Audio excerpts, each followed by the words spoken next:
que se viene, al querido Toño Ruiz desde Kansas City, Missouri. Te saludo con mucho gusto, Toño. ¿Cómo andas? David, póngame. Es que bien, bien, bien. Bien, aquí andamos con mucho gusto, corriendo, con muchas declaraciones, con muchas situaciones interesantes aquí que platicar. Ha sido un día, una noche, una madrugada de serios análisis por la situación que vive el mundo. Así que, pues, vamos bien. ¿Qué te parece si también incluyo a la mesa de diálogo al maestro Jaime Hernández, editor de La Jornada Sin Fronteras, en el gran periódico La Jornada, y bueno, obviamente fundador de su canal de YouTube No Apto para Cínicos? Toño, el maestro Jaime Hernández y su servidor en la mesa de diálogo. Querido Jaime, ¿cómo estás? Muy buenos días. Good morning, Toño. Y gente, ¿cómo están? Anda con todo el maestro Jaime Hernández, y cómo no, si no le metemos un poco de humor y de buena vibra, nos volvemos locos, ¿no? Es demasiado lo que se maneja, y bueno, pues quiero agradecerle a la audiencia de Sin Censura por aguantarnos y por respaldar estos esfuerzos independientes. Bueno, a ver, ustedes dicen por dónde le entramos. Bueno, ¿qué les parece si iniciamos, Toño, Jaime, con el tema de Pedro Castillo? El presidente Andrés Manuel López Obrador reconoce que a Pedro Castillo lo interceptaron antes de que llegara a la Embajada de México en Lima.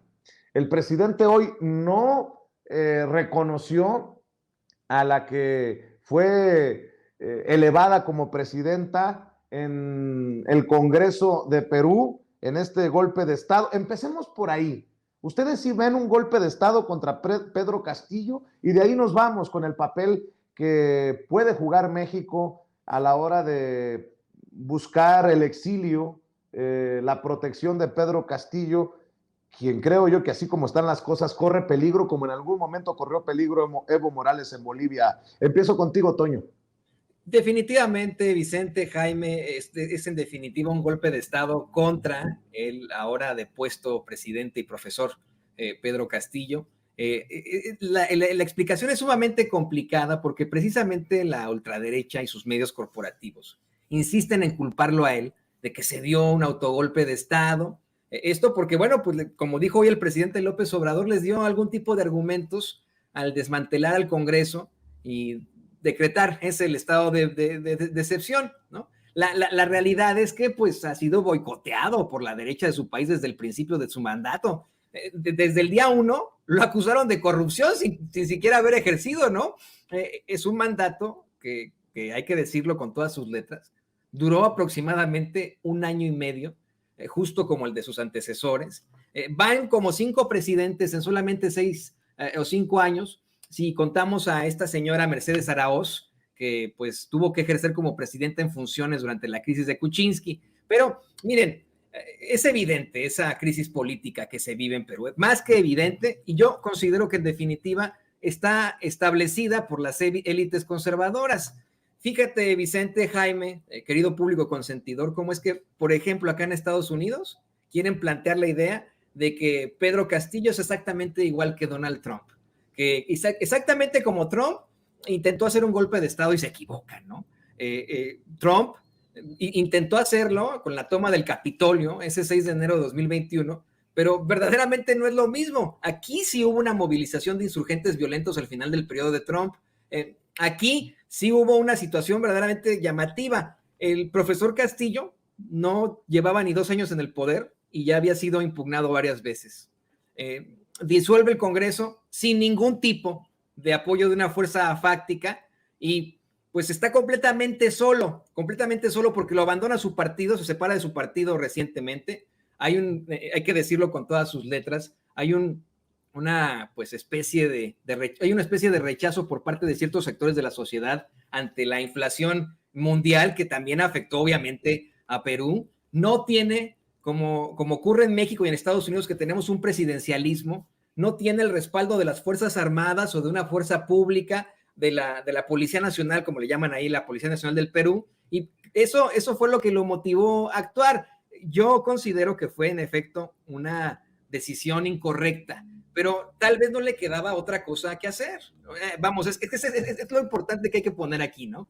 Imagínense, los 5 últimos presidentes del Perú han sido depuestos, están en la cárcel, se enfrentan a una serie de situaciones terribles, y hoy tuvimos un presidente en Perú que fue impugnado una y otra vez, hasta que de pronto dijo, bueno, ¿cómo le hago yo para enfrentar estos poderes fácticos? ¿Cómo le hago yo para enfrentar a los conservadores? Intentó desmantelar al Congreso y empezar de cero, ¿no? Esto obviamente le dio argumentos a la ultraderecha para decir que pues fue un golpe de Estado, pero en la realidad no fue así. Yo estaba leyendo el otro día, ayer, disculpe usted, al diputado Hamlet Almaguer, que dice que el artículo 134 de la Constitución de Perú faculta al presidente para disolver el Congreso, ¿no? O sea, esa es la realidad. Él sí lo pudo hacer, tenía todas las de la ley. Y en un país en el que hay una crisis política tan fuerte, es verdaderamente necesario que exista algún tipo de estratagema para enfrentar esa crisis. Pero golpista o gemelo de Trump, no lo creo. Yo creo que los golpistas son los adversarios de Pedro Castillo, los golpistas son los mexicanos conservadores que utilizan pantalones de cuero. Así es. Y Jaime, no es coincidencia que en redes sociales esté como uno de las tendencias más importantes el hashtag "Sigues tú AMLO". Qué cosas, ¿no? Porque cada vez veo a más personajes sin pudor, básicamente diciendo que el presidente Andrés Manuel López Obrador debe de terminar en la cárcel cuando no se le ha comprobado algo. O sea, es una locura, ¿no? Yo sé que no van a tener éxito. Hoy el presidente hablaba de el gran respaldo popular que tiene, como no lo tiene precisamente Pedro Castillo en Perú. Las circunstancias son diferentes, pero la sinvergüenzada, la perversidad de los de la derecha es la misma en todos lados, ¿eh? Sí, y yo creo que, vuelvo a decir, la oposición confunde la realidad con sus sueños, ¿no? Sueños de golpistas, le pondría yo, sueños de golpistas. Pero yo creo que el presidente tranquilamente ya les va a poder entregar, aprovechando que ya vienen las posadas, bastantes costales con mandarinas a la oposición. Ya saben para que la sigan pelando, para que se la sigan pelando la oposición. Pero es interesante todo esto, toda esta puesta en escena que ha ocurrido en Perú. Yo coincido mucho con el análisis que ha hecho Toño. Yo creo que al presidente Pedro Castillo prácticamente se le obligó a suicidarse políticamente, a ponerse en cámara lenta esta soga al cuello, y lo fueron acorralando, desde los medios de comunicación, desde el sector, este sector empresarial que es racista, clasista, un ejército omiso y en muchos sentidos con un historial vergonzoso de golpes de Estado. Perú quizá es la nación que más golpes de Estado ha sufrido en la geografía de América del Sur. En los últimos años han tenido 6 presidentes. Hay una inestabilidad brutal. Y lo interesante para mí ha sido, porque nosotros estamos viendo este fenómeno desde México, ¿no? Pero hay que poner atención también a cómo se ha visto este fenómeno desde el Perú. Yo estaba viendo esta mañana, fue una cosa interesantísima, como fenómeno noticioso. Estaba viendo que la televisión peruana estaba transmitiendo en directo la mañanera del presidente Andrés Manuel López Obrador. Y claro, los medios de comunicación, en cuanto llegó a la parte en la que el presidente de México reveló que el propio presidente del Perú le había llamado por teléfono, imagínense, ¿no? Entonces, y además se da la circunstancia, Vicente y Toño, de que esta confirmación del presidente de México se produjo al mismo tiempo que se celebraba la primera audiencia preliminar contra Pedro Castillo. Y entonces, los fiscales de Perú, claro, en cuanto se vino la confirmación de esta llamada de Pedro Castillo al presidente de México, pidieron como mínimo y como medida cautelar preliminar la detención por un término medio o mínimo de 7 días para evitar que justamente Pedro Castillo pueda buscar el refugio, el asilo en México. y entonces pusieron como ejemplo el operativo que ya había empezado el secretario de Relaciones Exteriores, pero claro, la confirmación de Andrés Manuel López Obrador les dio más munición a los fiscales que están tratando de enjuiciar al presidente de Castillo. Pero es muy interesante todo lo que está ocurriendo, porque mira, es bastante interesante, primero porque como a una declaración del presidente de México, que era seguida en Perú, así en tiempo real, viene, se corre a la audiencia, los fiscales dicen, ya ven, tenía la intención de ir a México, el presidente, y entonces en los chats de las distintas redes sociales y en los canales de televisión de Perú, se empezaron a meter con el presidente grueso, una parte considerable defendiendo al presidente de México y agradeciéndole, pero otra parte, la de extrema derecha, diciéndole, López ladrador. No, feo, se lanzaron contra el presidente de México. Y ahora en estos momentos, poco después de estos, la defensa del presidente del Perú está tratando de derrumbar los argumentos torticeros que está utilizando la fiscalía, porque ahora lo que dice la fiscalía lo quiere acusar de rebelión y conspiración. Entonces, ya ves que el argumento de ayer, que fue la falta de autoridad moral, bueno, pues ahora están acusándolo de rebelión. Y entonces los abogados del presidente del Perú decían hoy, a ver, una rebelión, según lo establece la Constitución, es cuando uno encabeza un movimiento armado para dar un golpe de Estado, ¿no? Y entonces es absurdo, dice, que lo quieran acusar de rebelión cuando él es el presidente constitucional.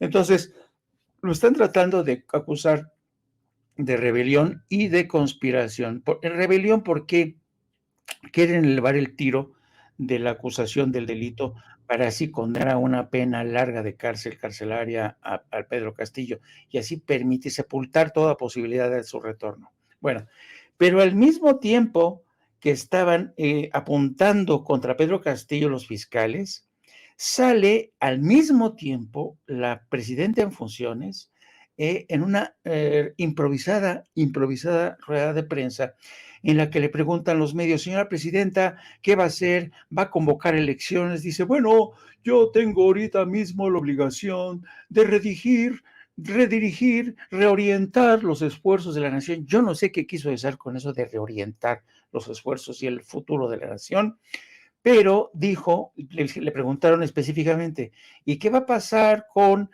el acto? Porque estaba prevista la visita del presidente de México a Lima para entregar la estafeta a Perú para que Perú asuma la estafeta de las negociaciones, ¿no? Que hay de todos los gobiernos de América del Sur. Y entonces, ¿qué crees que dijo la presidenta? La presidenta que ayer asumía el poder, la señora Dina Boluarte decía así, sin inmutarse, dice, pues nosotros creemos que el presidente de México puede venir este 14 de diciembre, las puertas están abiertas y aquí en Perú le vamos a abrir las puertas al presidente de México y lo vamos a recibir con los brazos abiertos y con todo nuestro amor el pueblo de Perú.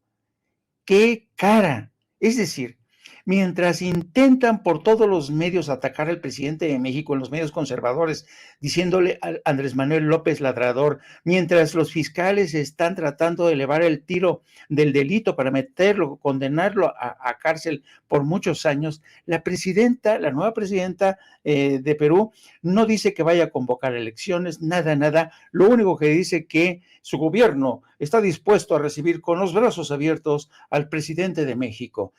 ¿Y cree esta mujer que el presidente de México va a acudir después de todo lo que ha ocurrido? Yo francamente lo dudo y mucho.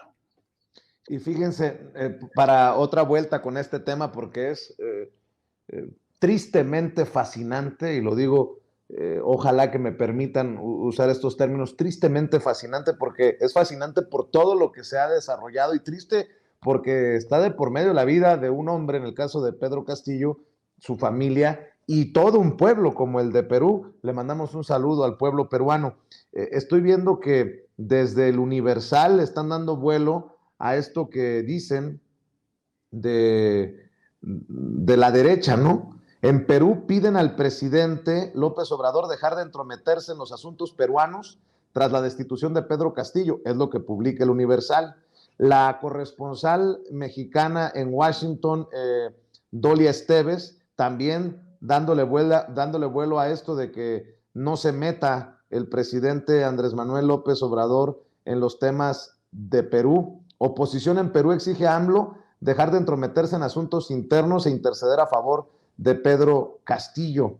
Pero bueno, creo que es relevante ir señalando a todos estos personajes como Kenia López Rabadán, que de plano sí se voló la barda, y me decías, Toño, ese es un llamado a la sedición, es un llamado sedicioso el de Kenia López Rabadán, que además no es la única, ¿no? Hay que decirlo con todas sus letras, mi querido Toño.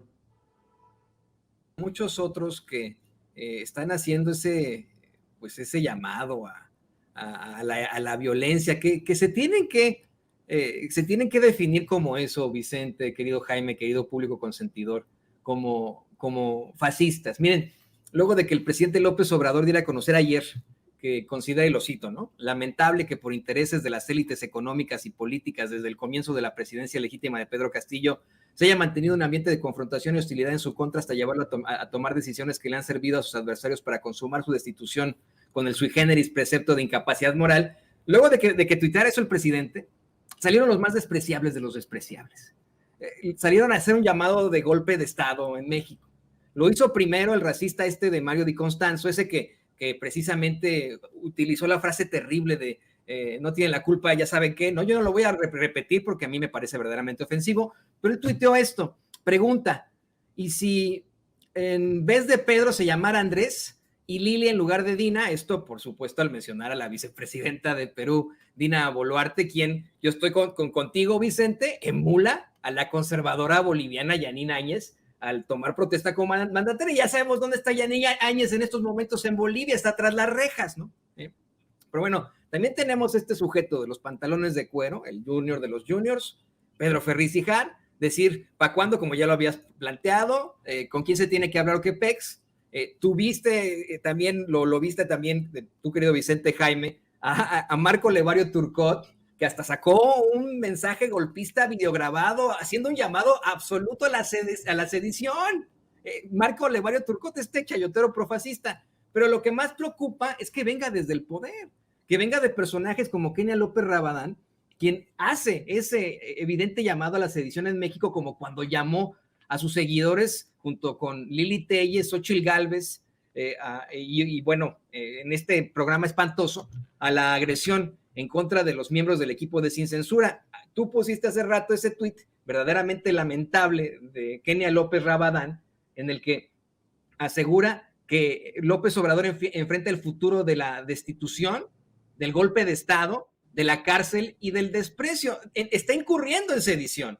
Según el artículo 130 del Código Penal Federal, se aplicará la pena de 6 meses a 8 años de prisión y multa de hasta 10,000 pesos a los que en forma tumultuaria, sin uso de armas, resistan o ataquen a la autoridad para impedir el libre ejercicio de sus funciones con alguna de las finalidades a que se refiere el artículo 132. A quienes dirijan, organicen, inciten, compelan o patrocinen económicamente a otros para cometer el delito de sedición, se les aplicará la pena de 5 a 15 años de prisión y multa de hasta 20,000 pesos, que esta ya no alcanza el proceso en libertad, ¿no? Bueno, pues la fracción tercera de ese artículo 132 plantea que una de las finalidades de la sedición es separar o impedir el desempeño de su cargo a alguno de los altos funcionarios de la Federación, el presidente de la República. Y yo quiero decirlo con todas sus letras, Vicente, Jaime, público consentidor de Sin Censura. Les hemos llamado a estos despreciables fachos o fachitos de cariño, pero hay que llamarlos por lo que son, por la definición del libro de texto. Son fascistas. Son los que defienden una autocracia centralizada como la del PRI durante tantos años, como la de Calderón, al verdaderamente militarizar a México, al dominar las instituciones con una serie de reformas que nadie impugnó en las cámaras Ellos son los fascistas mexicanos que sí se han expresado una y otra vez en su creencia, como dice la definición, ¿no? De una jerarquía social natural. Lo hicieron en la marcha de cretinazos y fascistas. Ahí está la señora que nos llamó patarrajada. Ellos son los fascistas que chillan cuando el presidente les llama aspiracionistas. Parte de ese concepto del fascismo es la subordinación a los intereses individuales. Ellos son los fascistas, pues directamente te agredieron a ti, Vicente, te agredieron físicamente, como ocurrió cuando este otro junior, Pelón Gómez, te atacó en un restaurante. Pues insistimos, ¿no? El libro de texto señala, ¿no? La definición que la violencia pues no es negada, no es rechazada por el fascismo, sino que se utiliza como una forma de llegar al gobierno. Violencia que tú has enfrentado una y otra vez, como la de este imbécil Santiago Torreblanca, quien te agredió ahí en la Cámara de Diputados, ¿no? Esos son los fascistas. Hay que exhibirlos y en todo caso tendrían que enfrentar las consecuencias de sus actos a nivel penal, pero honestamente, y eso sí me parece, lo digo con una crítica muy, muy respetuosa al gobierno del presidente López Obrador, no va a pasar nada. En el ánimo de la libertad de expresión y etcétera, va a seguir permitiendo que estos despreciables, asquerosos y nefarios sigan haciendo llamados a la sedición, a un golpe de Estado, a una guerra en México. Fíjate, no me sorprende lo que voy a mencionar, que me di cuenta esta mañana, porque ayer el presidente Andrés Manuel López Obrador, Jaime, exhibió como traidores a Lili Téllez y a Germán Martínez. Nosotros le hemos llamado traidorcete ya por mucho tiempo al que fuera en su momento titular del IMSS, senador de Morena, venía del PAN, del calderonismo más rancio, y que ahora volteó banderas, ahí está en pantalla este pendejete, y ahora desde el famoso Grupo Plural, junto a Gustavo Madero, a Emilio Álvarez y Casa, en el Senado de la República, se la pasa en el golpeteo y en el escupir veneno contra el presidente Andrés Manuel López Obrador. Pues ¿quién lo iba a decir? Esta mañana, desde su trinchera traidora, con Ciro Gómez Leiva, se refirió así al presidente Andrés Manuel López Obrador, quien dijo que quedó en ridículo por el tema de Pedro Castillo. El traidorcete de Germán Martínez se expresó así esta mañana con Ciro. Ya que dijiste lo de Pedro Castillo, ¿qué falta de asesoría al presidente López Obrador? O, pese a tener una buena asesoría, al presidente López Obrador le vale gorro los hechos. Pero tiene que lanzar su mensaje ideológico, ¿no? Ahí es un poco el ridículo el presidente López Obrador si compara su mensaje con el del gobierno argentino, el del gobierno colombiano, el de Lula, el del gobierno chileno y el de Lula. Porque creo que al presidente no le dijeron, oiga, si fuera una metáfora lo habrían destituido a usted, pero el que quedó en su lugar fue Adán Augusto, o fue Citlali. Sí. Y Noroña votó por su destitución. Y a ver, dame otro nombre así de un ultra. Y el señor Cravioto votó por su destitución. Y Claudia Sheinbaum votó por su destitución. 101-6 fue la votación. Toda la gente, Pedro Castillo, votó para que se fuera. Y el presidente, que finalmente pues es lo que sabe, y es su método de análisis desde que lo conocemos, es la siniestra conspiración de las fuerzas corruptoras contra el pueblo bueno. ¿Cuál pueblo bueno? 101-6, con toda la izquierda votando la destitución de Pedro Castillo. En la mañana leí el periódico El Comercio, uno de los grandes periódicos de Perú, y dice que a esto lo salvó las instituciones democráticas. En una de sus columnas. Y yo creo que eso es lo que pasó en Perú y es un asunto de los peruanos. Y a mí lo que me parece de extrañar en la izquierda mexicana es que todos esos dijeron y respetaron el resultado, como tú lo acabas de decir, del Congreso de Perú. Y lo hizo de acuerdo a la Constitución, a la vacancia, como dijo el reportero de Perú ahorita, a la vacancia, y de acuerdo a la Constitución. ¿Y qué dice el presidente López Obrador de que mete a la cárcel a más de 150 disidentes el asesino Daniel Ortega y la vicepresidenta Rosario Murillo? Esa sí practica brujería, no López Obrador, como ha dicho. Es así, la vicepresidenta de Nicaragua, la señora Rosario Murillo. Bueno, déjeme parar aquí. Lo hacía para exhibir, sí, al traidorcete, pero no sé si usted, a ver si tú también lo percibiste así, Jaime. Cómo los medios de comunicación, cómo los periodistas, lo hemos advertido en Bolivia, lo estamos advirtiendo en Perú, en México, Ciro Gómez Leiva, no planteándole un tema a Germán Martínez, opinando que el presidente hizo el ridículo. Ciro Gómez Leiva, ocultándose o escondiéndose detrás de una entrevista, planteando su narrativa sobre López Obrador, sobre Pedro Castillo, desde sus micrófonos. A ver, vamos nuevamente, mi querido David, a poner, por lo que estoy diciendo, están estos periodistas, estos comunicadores, estos personajes de los medios corporativos a cualquier cosa de sumarse a estos que dicen el que sigue es López Obrador, básicamente, y que no se hagan pendejos. Vamos a dejarnos de chingaderas, vamos a hablar las cosas como son. No solamente es un vocero de los malandros, Ciro Gómez Leiva, esto que acaba de decir es de un mercenario de las cámaras y de los micrófonos, salvo que tú digas otra cosa, Jaime. Échamelo otra vez, no importa si nos dejas en pantalla, mi querido David, si se puede, pero échame el audio. Diego, ya que dijiste lo de échalo, Castillo, David. ¿Qué falta de asesoría al presidente López Obrador? O, pese a tener una buena asesoría, al presidente López Obrador le vale gorro los hechos. Pero tiene que lanzar su mensaje ideológico, ¿no? Ayer es un poco el ridículo el presidente López Obrador si compara su mensaje con el del gobierno argentino, el del gobierno colombiano, el de Lula, el del gobierno chileno y el de Lula. Porque creo que al presidente no dijeron, oiga, si fuera una metáfora lo habrían destituido a usted, pero el que quedó en su lugar fue Adán Augusto, sí, o fue Citlali. Sí. Y Noroña votó por su destitución. Y a ver, dame otro nombre así de un ultra. Y el señor Cravioto votó por su destitución. Y Claudia Sheinbaum votó por su destitución. 101-6 fue la votación. Toda la gente, Pedro Castillo, votó para que se fuera. Y el presidente, que finalmente pues es lo que sabe, y es su método de análisis desde que lo conocemos, es la siniestra conspiración de las fuerzas corruptoras contra el pueblo bueno.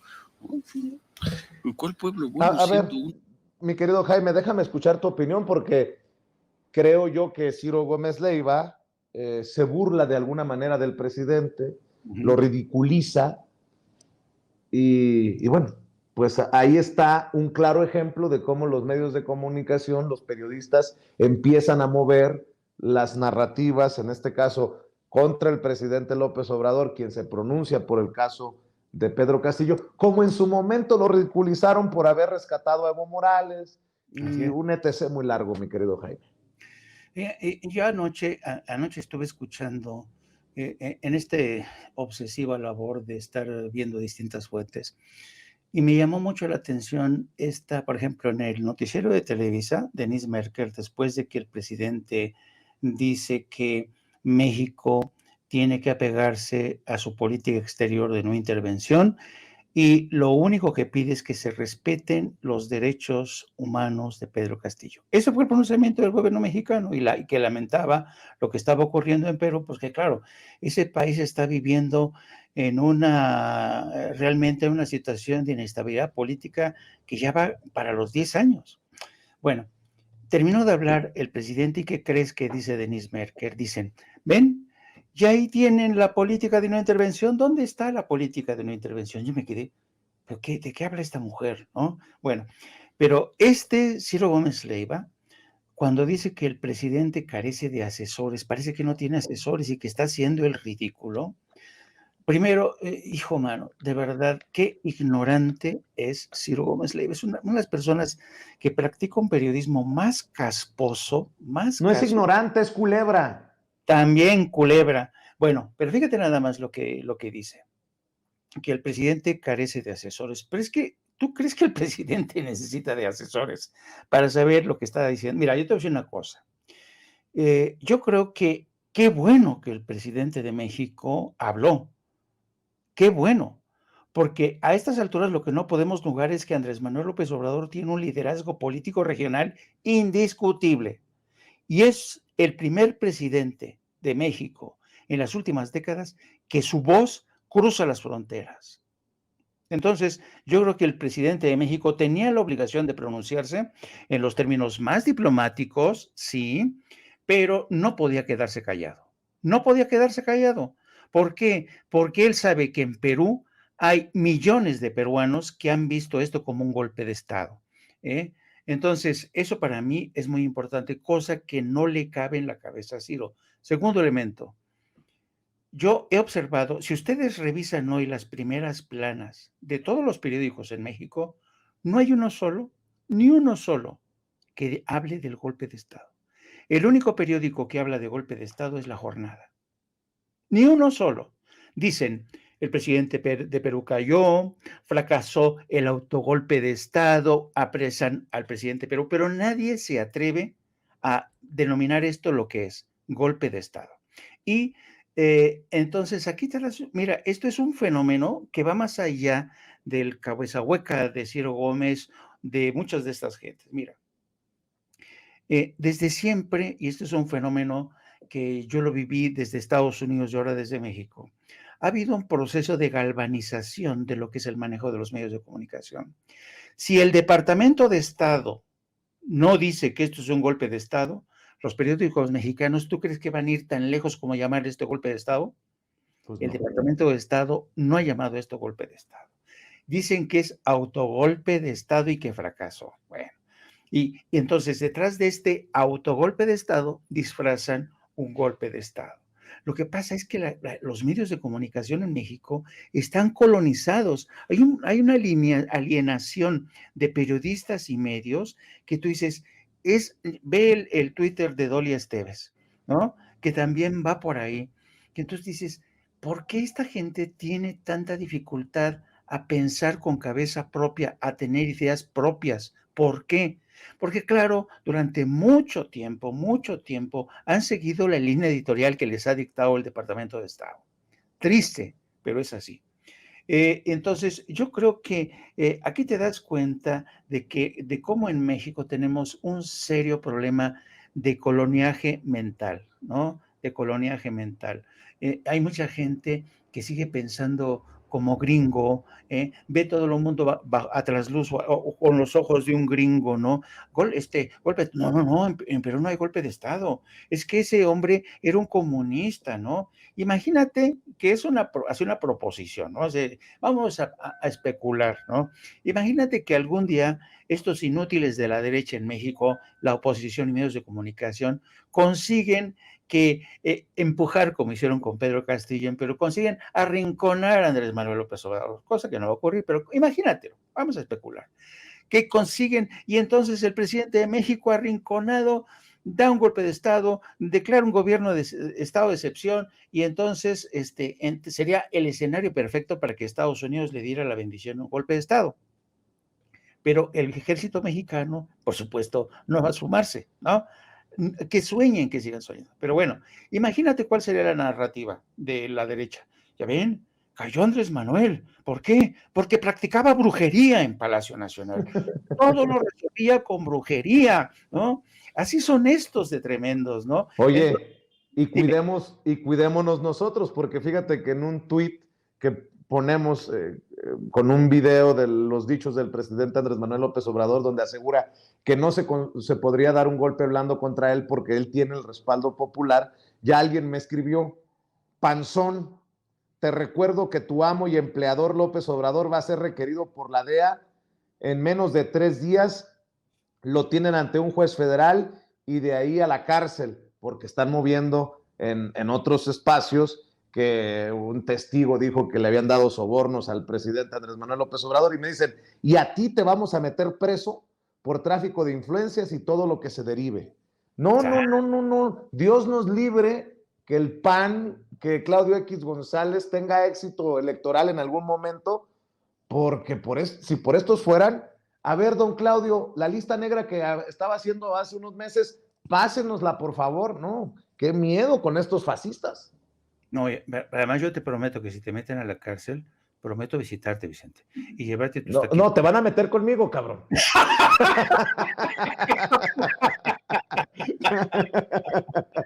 Oye, Jaime, ¿por qué no la dejamos aquí? Por el momento, mi querido Toño, mi querido Jaime, la dejamos aquí y seguimos durante el día y durante la noche conversando sobre estos temas, si les parece. Jaime, ¿por qué no cerramos invitando a la gente a tus esfuerzos, a tus trincheras independientes, para que te sigan poniendo en la lista y no vaya a irme al bote yo solito, ¿no? Qué mala persona eres, gente. No, pues me matan a la cárcel o no me metan, yo les pido, amigos míos, que nos apoyen en No Apto para Cínicos, el canal hermano de Sin Censura. Transmitimos a partir de las 14 horas. También síganos a través de nuestras redes sociales, @Jaime Yourno en Twitter, y también a través de la sección de la Jornada Sin Fronteras del gran periódico La Jornada. Un placer, como siempre, querido Chente, querido Antonio. Les mando un abrazo a los dos. Bueno, pues te mandamos un abrazo, mi querido Jaime. Mi querido Toño, recuérdanos también tu cuenta en Twitter, porque ahí es donde también estás dando la batalla.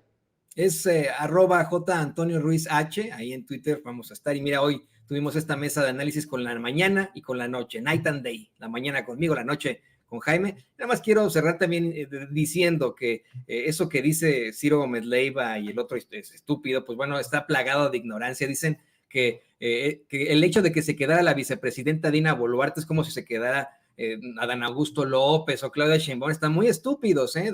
El presidente Castillo se salió de su partido, se peleó con su partido hace algunos meses y ahora, esto es lo más terrible de todo, ¿no? Lo tenemos, lo sustituye Diana Boluarte, en efecto. El comparativo sería como si al presidente López Obrador lo sustituye Monreal, así de sencillo. Pero bueno, síganme por favor ahí en @J Antonio Ruiz H, ahí los esperamos con mucho gusto. Órale, pues seguimos avanzando. Gracias, Toño, gracias, querido maestro Jaime Hernández. Déjeme saber.